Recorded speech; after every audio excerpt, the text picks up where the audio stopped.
ஏற்கனவே குறிப்பிட்டதைப் போல தேசிய ஜனநாயக கூட்டணியில்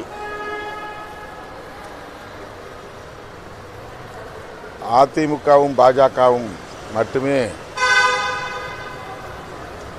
இணைந்து செயல்படக்கூடிய ஒரு சூழல் உள்ளது. அவருடைய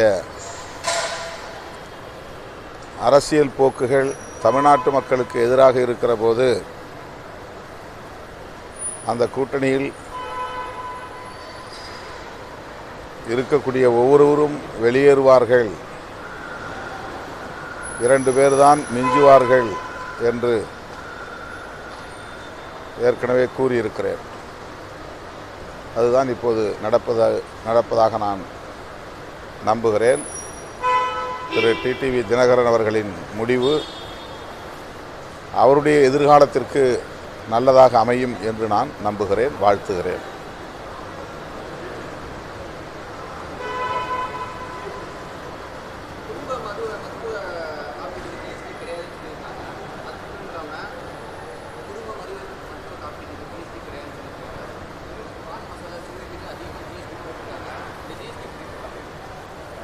இல்லை, அதை முழுமையாக படித்து விட்டு தான் அதில் நான் கருத்து சொல்ல முடியும். அறிக்கையை வெளியிடுவேன்.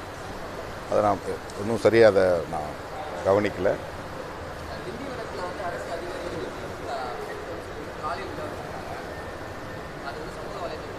திண்டிவனம் நகராட்சியில் நடந்திருக்கிற வன்கொடுமை சகித்து கொள்ள முடியாத ஒன்றாக இருக்கிறது.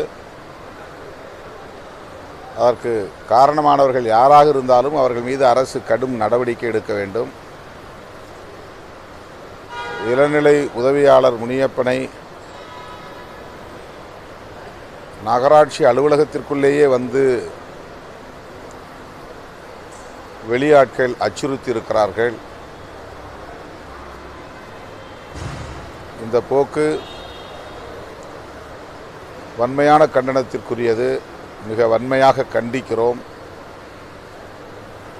தமிழ்நாடு அரசுக்கு களங்கம் விளைவிக்கக்கூடிய ஒரு